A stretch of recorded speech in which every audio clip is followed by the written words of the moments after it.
Good morning and welcome along to another episode of Beyond Bitcoin. My name is Deryck and I'm here, of course, with my co-host, friend, colleague and recently traveller, Nitin Gaur. Hey, Nitin. Hey Deryck, I don't know about recently. I've been traveling for quite some time, and from Dubai, I believe you went to Singapore and then back to Australia. I'm still hanging around in Asia for another week before I head back to Austin. But glad to be here again, and looking forward to today's conversation. Terrific. So today, everybody, we're going to have a brief on what we experienced up in the Dubai 2049 cyclonic cryptocurrency event. And then we've got a special guest with us today talking about some fascinating new ID technology.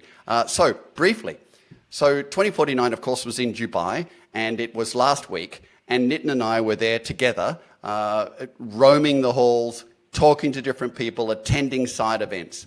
But it was chaos. We flew in on the Monday night. The flooding was extraordinary. We had taxi rides of 1.5 to 2 hours to get to locations. Certain hotels were literally turned into islands that you couldn't get into or out of, true Hotel Californias. And it was just nuts. There were 400 side events. I would say maybe half of them were just cancelled outright. Many of them were moved across the top of the Token 2049 event itself. And so with much smaller attendances. People couldn't even get into Dubai on certain days. They flew into Abu Dhabi, and quite a few people made a decision when they flew in to get the next flight out. So amongst this kind of cyclonic weather conditions and just floods, where as a car fanatic, I saw a whole variety of Rolls Royces up to their door sills and past trying to get through floodwaters. There were entire underground car parks, unfortunately, filled with Ferraris and all sorts of wonderful cars, now dead, that were just filled with water. So the impact was quite extraordinary in there. However, there was a very positive buzz at Token 2049. What did you think, Nitin? No, I think there were all kinds of memes circulating on the internet that crypto comes to Dubai and Dubai can't handle its liquidity. Of Yes. course, they were talking about the water and the flooding that is happening. And before we introduce Eli, I'll tell you this, that while the flooding dampened a lot of side events and a lot of other adjunct events that are happening to Open for 2049, I think the event itself was great. Good speakers. I had really productive time speaking to a lot of fellow co-founders. A lot of startup companies were trying to change, as always, in spirit of what crypto is. They were enthusiastic. They were bullish on where the industry is heading. So that was very positive. Those 2 days were very productive, I would say, Deryck. But I think, as you rightly pointed out, we spent lion's share of our time, which was meant to be in these various events and making conversations and new connections. We spent that time in waiting for taxis and commuting. Not the optimal use of our time, but I think it's an experience to be had. So, no, it was good. I think part of Dubai was productive. So always with these things, you get a sense of where the industry's heading and a sense of what is hot, what is moving. So I attended side events mostly, and those side events were VC and investor events. It's the world I'm in. And those VCs now are actively hunting Web 3.0 products. So that's a takeaway. The VCs are now pursuing Web 3.0 products. The entrepreneurs are seeking money for Web 3.0 and generally getting positive responses. So that section of the industry, I think, is alive from my experience there. And in addition to that, a lot of discussion on real-world assets. And these RWAs, there are a lot of token solutions getting touted in the exhibition halls. And there was just a general sense that RWAs were a very important part of this. Our view, of course, is that RWAs aren't technically challenging. They're more legality challenging, and they're more a change of rationale of how you're going to do business. But they were looking at how the technology is going to adopt RWAs. And also we saw in the halls, as we roamed the exhibition areas, trading platforms again. The sort of level I haven't seen trading platforms maybe since 2019. And those trading platforms had a bit of a twist to them because a lot of them were offering what they called AI. Really, it's not AI. It's machine learning. And so they were value adding to their trading platforms with machine learning. So my three takeaways were VC's active again, Web 3.0 is the focus, real world assets was a big point of discussion, and the traders are back, and this time with more AI. What did you see, Nitin?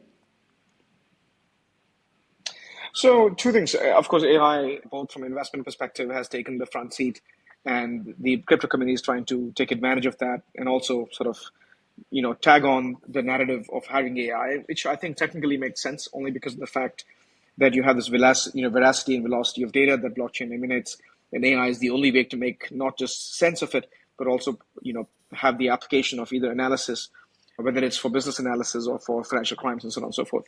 So I think that was there, but I also think that there was a sense of an upbeat nature from both investors and entrepreneurs. And we'll Yes. bring in Eli in a few minutes, talk about his project.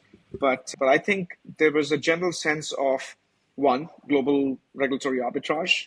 How do we solve that problem? How do we actually make sense of this? Because you can't do business in 5 different continents, with 5 different sort of set of operations that govern these things, especially around crypto, which is truly a global sort of opportunity here and global protocol sense. Second thing I would say is that a lot of entrepreneurs are trying to tap into not the current narratives, but also figuring out the more pressing issues that they can address and raise funds to solve those problems. And that leads to, I believe, something like Eli's working on. Deryck, we should probably introduce Eli to our audiences. Eli, welcome to the show. Thanks again for taking the time. Tell us a bit more about your journey. I think you're working on some of the cool and really important aspect of digital asset industry with digital ID. And I think as me and you have discussed the time that I've known you, you've dedicated your time in the last at least 5+ years in solving this problem. As far as digital assets go, digital ID is such an integral part of the digital, asset ecosystem. So tell us a little bit more about what you're working on.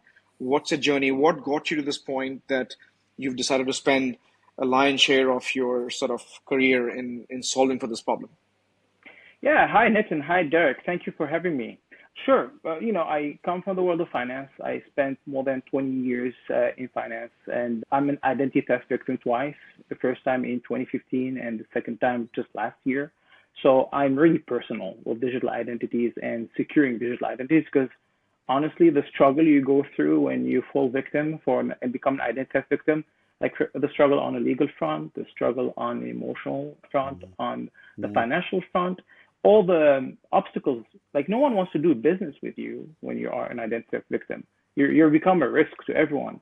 And so back then in 2014, I was trying to, get out of finance and go into technology, which is a very passionate domain for me. I love technology, and I've always thought I would be an entrepreneur there.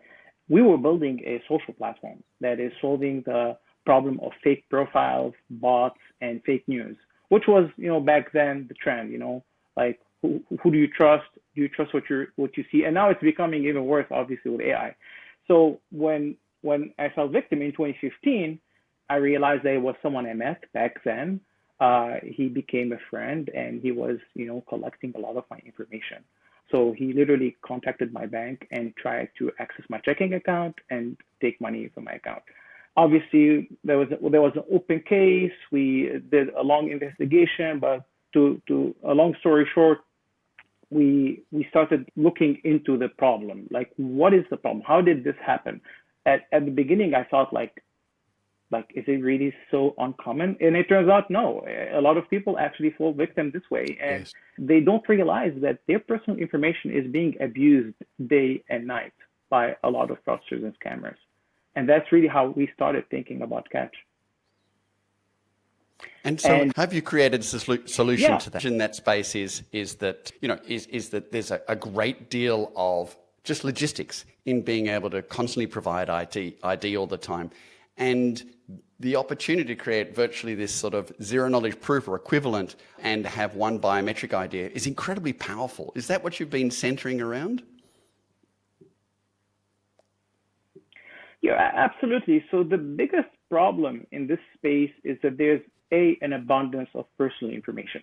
And this personal information due to a lot of data breaches that are happening every other month. Honestly, like, just look around all the news.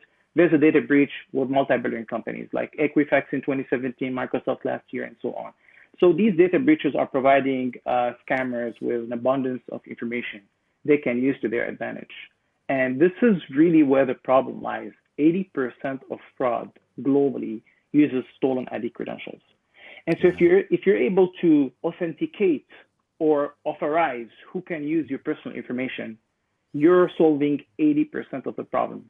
Just, I want you to imagine this impact you can create when you can authorize who can use your information. I know a lot of startups in Web3, they're actually pushing me forward on this.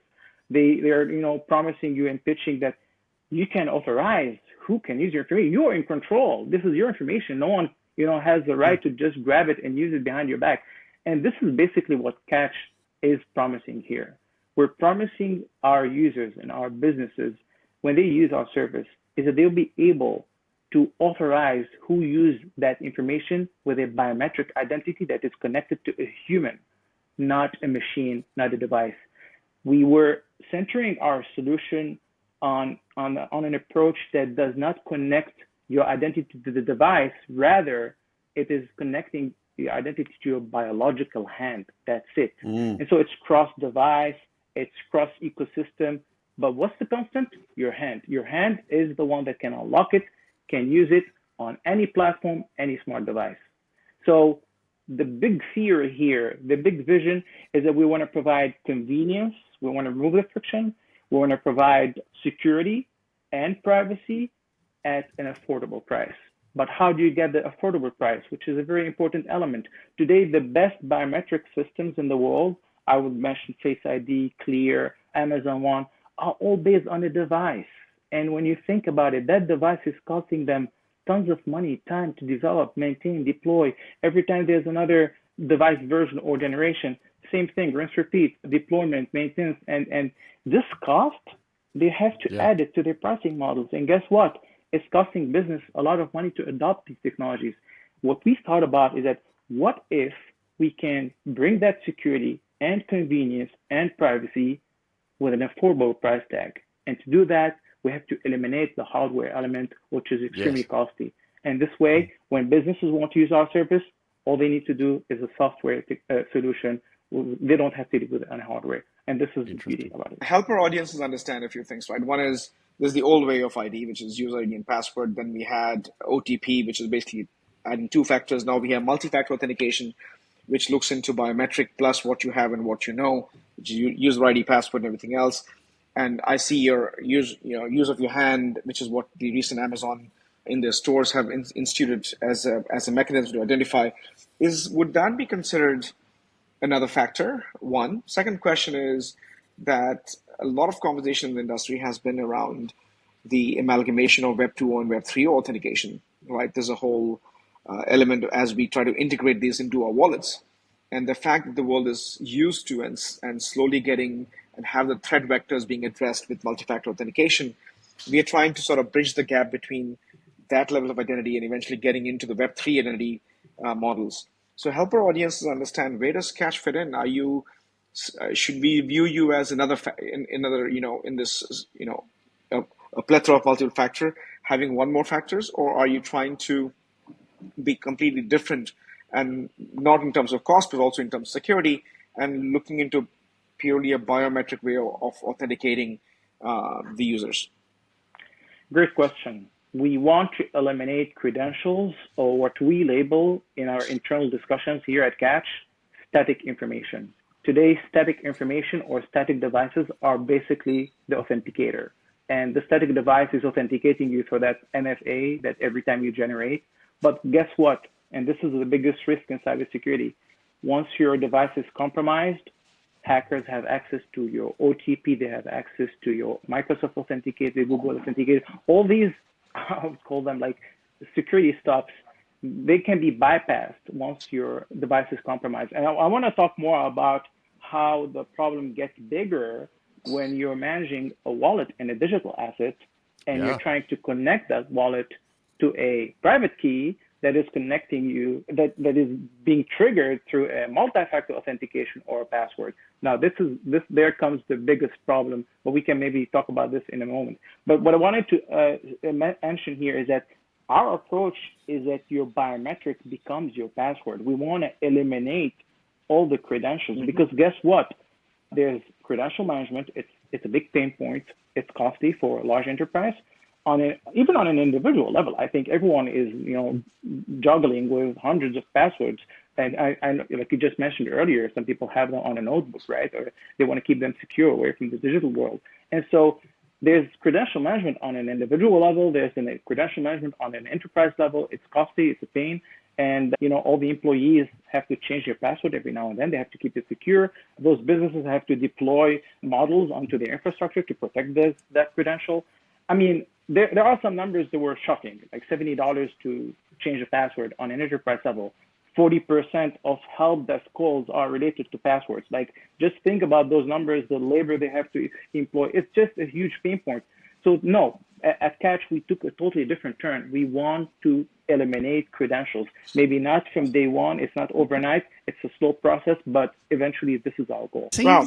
So, and how do you bridge the gap between the Web 2 and Web 3 world? How do you bridge that gap in general? In the sense that, so the thing is, today, and this is something which in most of my Web 3 conversations is that you have Google ID, user ID, and password. A lot of projects like Dynamic, for example, is trying to say, okay, you have your passphrase.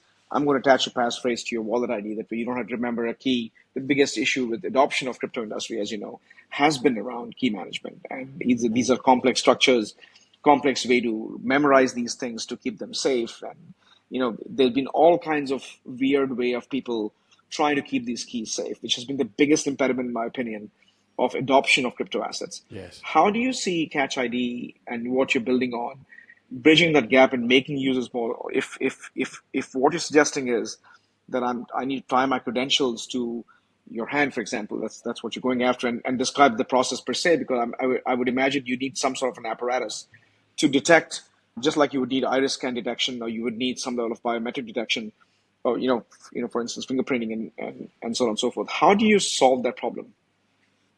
So if you look at how the wallets today operate, there's a private key that governs them, and there's a trigger to that private key. It could be an MFA, it could be a password, it could be that memorized phrase you have or whatever, right?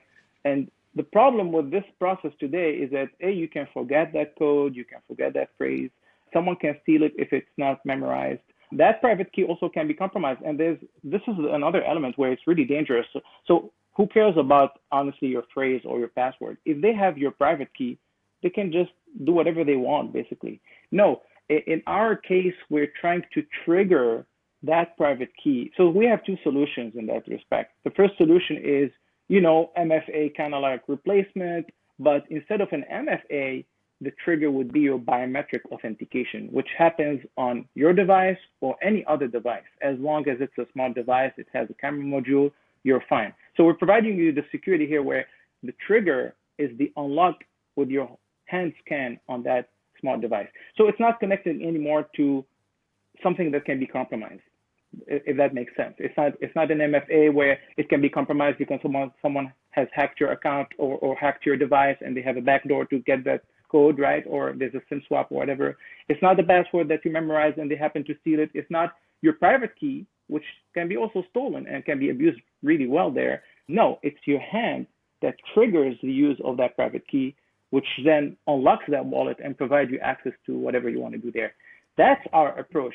There's another approach that maybe it's hard to be achieved. It's not so attainable. We are thinking maybe to come up with a different blockchain technology, a different version that has a built-in biometric authentication built in it, so that wherever you take that blockchain, whether you take it to Coinbase or any other exchange, regardless of the country or the exchange itself, that blockchain will be secure no matter what. That's like the ultimacy. But no, we don't think this is attainable today. You can't really change. You want to improvise with the toolbox you have available at your hand right now.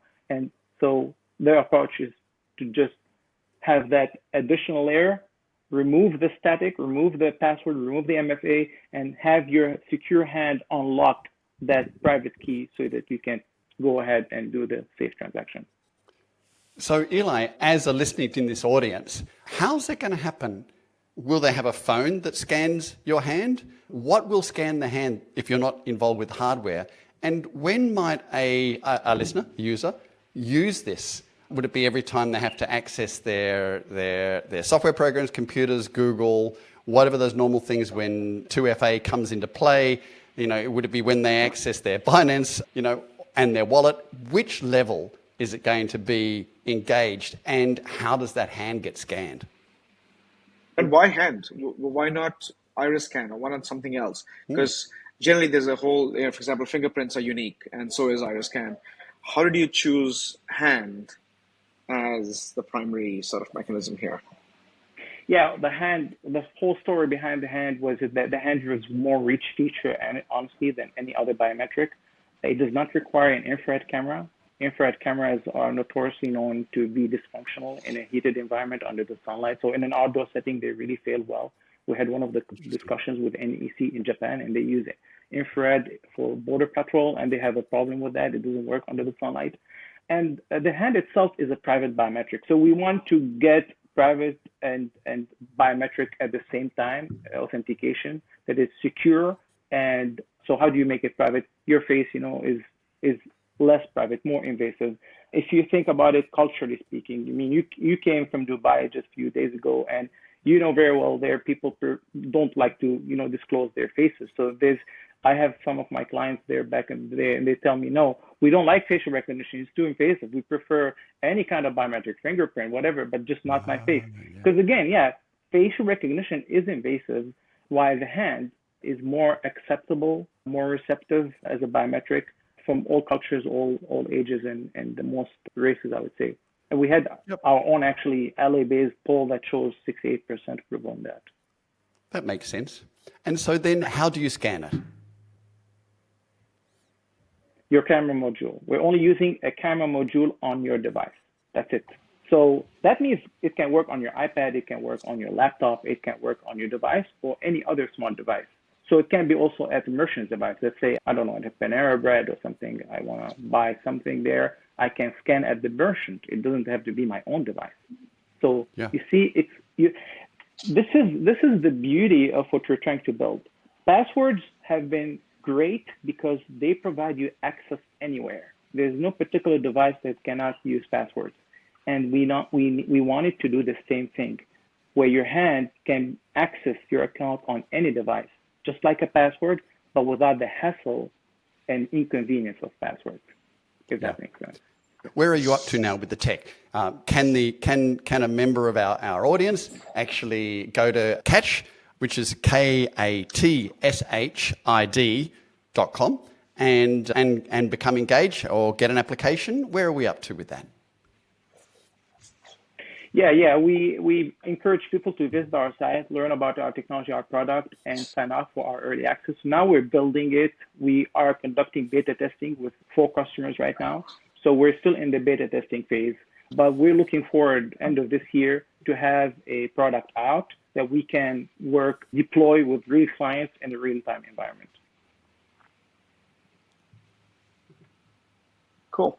So, Eli, as we wrap, we could talk for hours on this because I think it's super interesting. Tell us, as a wrap-up question on this, what is your future vision in context of Web3? How do you see this evolving, emerging in context of solving the multiple wallet issues? For example, today I have to have multiple wallets for multiple ecosystem, multiple chains. Could you see a way to amalgamate those from using your technology and solving the problem of not having to memorize 100 different private keys or keeping these private keys safe? How do you see that world evolving, and how do you see your relevance to what you're building in the Web3 and blockchain ecosystem? Yes, this is the future. I really appreciate you brought me there. This is where you see the future, where we can create our own KATSH private key that is connected to the KATSH digital ID technology, where that private key allows you to govern multiple wallets all together. And this is kind of like our next vision. We want to build trust in a trustless digital world where if you're able to bring to the digital economy trust, like I get an email from someone I never, like a newcomer, and I can trust because they have this, let's say, KATSH badge. Like I can trust what they're saying or any offer they're telling me, or they're trying to start a conversation for a business proposal. I can trust that. If you can, all the synergies, in the digital economy will have a totally different landscape. And we believe this is going to be the future. Web3 obviously can be a great, we can leverage that to our advantage as well. But yeah, we see where we create our own KATSH private key that governs multiple wallets for you as a customer or a business. That's how the next vision we see in terms of that respect. Because we want to, eliminate having like a lot of people having to deal with so many passwords, so many private keys, so many, I have this and that. And at the end of the day, you have like a hammer here and a hammer there. And then you're like, okay, I have too many. I'm lost. I don't want to deal with this. Yeah. I want something more simple, easy. And technology can bring that. Technology is advancing so much. We can leverage AI. We can leverage a lot of things that are being developed right now to our advantage and create an ecosystem that is a standardized ecosystem, if that makes sense. And that's why, like, we're now beta testing. We're raising money, and we have actually our crowdfunding round now. We're launching it soon, so that we can get that product in the hands of consumers as soon as possible. Because when we talk to businesses and consumers alike, they tell us, please, like, if we can live without passwords, please get this product out. Can we use it? How can we sign up? We get this strong interest from businesses, particularly because they have a really strong pain point with credentials. Yeah. Look, I 100% agree.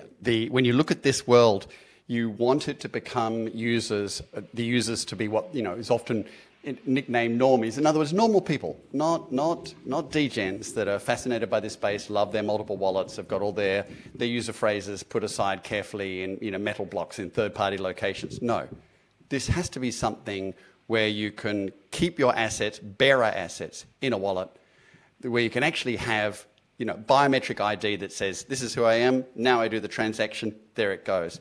My constant argument, I think you'd all agree, we don't want the users to be overly concerned about which blockchain they're using, what the bridges are, how the transactions are occurring. We simply want them to know they've got security, they're not going to be hacked, and they can transact their own assets without having a third-party group interfere with it. And Eli, what you're suggesting is very powerful. I look forward to seeing it come to commercialization. Again, for our audience, if they want to connect with you, how can they do that?